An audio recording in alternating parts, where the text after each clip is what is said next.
Hi Sharon, I'm sorry for sound file, but I really don't like to type.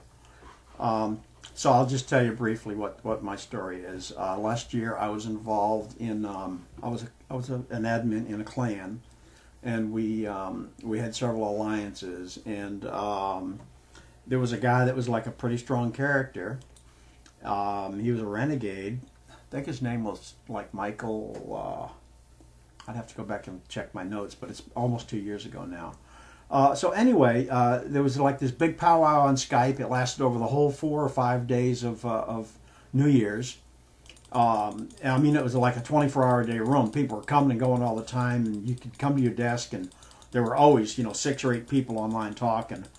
And this guy had several accounts, and he was running them, and they were automated, and he was running all kinds. Anyway, so there was this big to-do, this big effort, and eventually we got someone got Facebook involved, and they shut down one of his accounts. So anyway, back to the story. There was a guy named Sean Crittenden who kind of honchoed the whole thing. And when it was over, he liked the cooperation of all... damn, out of stamina. Shit. He liked the cooperation out of, everybody. And he put together a special group called COGS, which was Council of Godfathers. And, it was a pretty good deal. And so anyway, one day I noticed he defriended me. And I sent him a message, like, did I piss you off or what's going on? And he never answered me.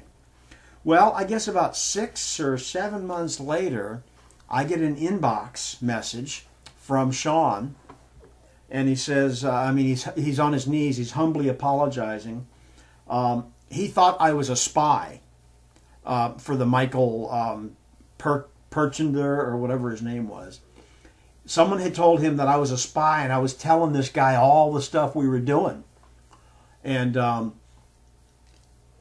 he actually found out later that it was another guy named Tony Terravicchio, who went by Snuggles as a pseudonym, and Tony fessed up about the whole thing, and Sean was like really apologetic, and he sent me a friend request, which I rejected, but I did have, because I know who's who. So I went back I found Tony's profile, and then I commenced to like beating the shit out of him every night for probably about 2 weeks. I mean, every second he was alive, I was on him, and finally I just lost interest and moved on. So anyway, that's my spy story. All right, good night.